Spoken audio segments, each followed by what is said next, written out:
Migration policy in Europe will top the agenda today as interior ministers from the EU's 6 biggest countries hold meetings here in Lyon.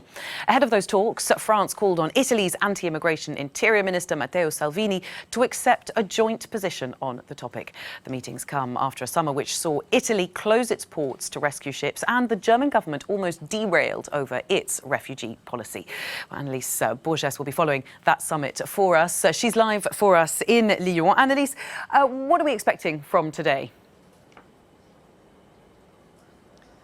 Well, Belle, in just a few hours' time, this football stadium where I'm standing now will be the stage of a massive terrorist attack, a simulated one, a large-scale exercise on management of such crisis. Today, the 6 interior ministers of the 6 largest EU countries will be turning their attention to security and the fight against terrorism and cooperation between EU countries. This, of course, has been an issue that has been at the forefront of people's minds across the bloc for a few years now. It is a very important issue for people across Europe. This exercise is going to display France's system of response, a response that has a plan of response that has been adopted in 2016 following those deadly attacks in 2015 across this country. And so this is going to be a very important day, and this exercise will be watched by delegations from over 40 countries, and these interior ministers will be joined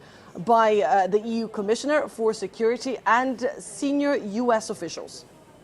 Well, those ministers met last night. You were outside that meeting room. What did they discuss?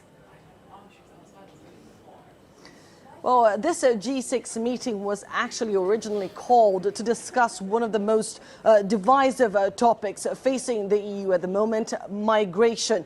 And of course, all eyes were on Matteo Salvini, the Italian interior minister, who has been dictating the tone, setting the agenda with regards to that debate. He has, of course, adopted a much stricter migration policy in Italy, closing Italian ports to migrants and refugees crossing the Mediterranean, and more specifically those rescued by NGOs in the Mediterranean Sea.